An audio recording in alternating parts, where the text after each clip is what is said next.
So this is another comparison video, and Grid Legends by far is one of the best games to measure performance uplift because the game has a built-in graphic setting that you're able to alter and change within the Quest 2 or 3. You can boost resolution all the way to 125%.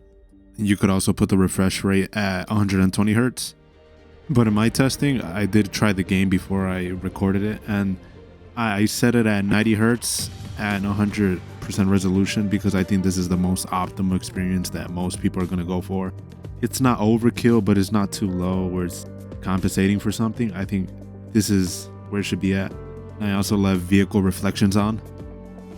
And between both the Quest 2 and the 3, loading times aren't as improved. Maybe you save 2 or 3 seconds, but I think that's within the margin of error. The Quest 2 that I'm using is 512 gigabytes. Other than that, there's no real world difference between the two. And I do want to know, in the comparison, one of the biggest changes is the lenses. Within the Quest 3, you got pancake lenses, and Quest 2 Fresnel lenses. I mean, when you first boot up the game, it's super clear. And it looks odd to me because Grid Legends is a game that I bought on launch on the Quest Store. It was extremely blurry, and they've updated the game so it could look less blurry over time with giving us a graphic setting within the settings. You know, the devs that ported the game over to the Quest Store did listen to the feedback. It took them some time, but nonetheless they delivered. And with me recording the in-game on both headsets, there is like a 3 to 10% headroom that is lost, and I had to boot up Quest 2 Grid Legends like 3 or 4 times. It kept crashing on me. And the game on Quest 2 Grid Legends is absolutely horrible. And I was one of those people that was like, it's not that bad on the Quest, you know, but comparing it to the Quest 3, it looks horrible. And with the in-game metrics overlay with OVRmetrics, you can see that even with same resolution hertz, you know, Quest 2 has a disadvantage. And on the Quest 2 with the overlay and the graph, you can see that it barely etches 45 frames. You know, it keeps around half of it, more than half, a little bit significantly, around like 30 frames, 20, 22. Whereas on the Quest 3, it can keep that frame rate consistently throughout the entirety of the game. There are little like bumps, but it's good enough. And with Quest games, even though the panel of the lenses is at a certain resolution, they render the game at a lower resolution, like let's say 1080p. It's actually rendered at 720. Unless the game devs up that resolution, it's not 100% on par with the lenses, but it's, I think, as close as we're gonna get. It's the only game that I see have these built-in settings that, and is actually a fully fledged game that, you know, people would want to play. And immediately beyond, you know, me getting my Quest, you know, on launch day, this was one of the first games that I booted up. It's a really great game. I like the story. It has enough of that cheesiness, but it's like, you know, you got to put your game on, you know, to win with your team, Seneca. Grid Legends, I think, is a very underrated game. You know, I played Need for Speed, The Crew, Forza, and I really enjoyed, you know, Grid Legends.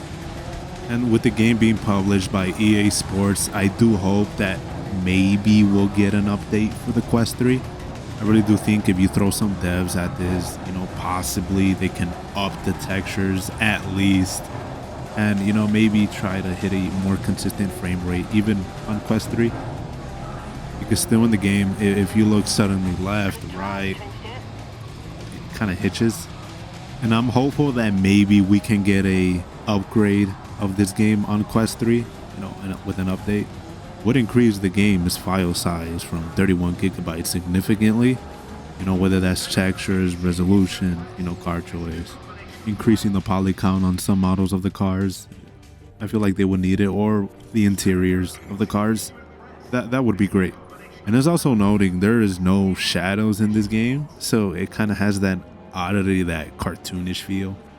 Night maps do help this. It helps compensate for no shadows. You know, when playing this game on Quest 2 or 3, I do prefer playing on night maps. They just fit the scenery a little better. You know, whereas day maps look kind of odd to me. But yeah, that's it. I do think you should give this game a try, whether you're thinking about purchasing or going to Quest 3. It's by far the best racing game on Quest, in my opinion. You know, and that bar isn't that very high. There's only a select few, but I would say it's worth it. You know, and as we keep seeing the ladder with the Quest 2, 3, 4, and down the line, you know, this game will continually run smoother and better. But yeah, I wanted to make this quick video because some people, you know, they kind of got off the hype train. You know, Quest 3 isn't that big, significant of an upgrade. But man, it's huge, especially when you play Grid Legends, and I think by far it showcases that. But yeah, let me know what you think. Are you looking forward to playing the game? Are you going to purchase the game? Are you going Quest 2, 3? You know, what are your thoughts on it? Yeah, that's it. I'll just leave the gameplay run out.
monster. Well, right.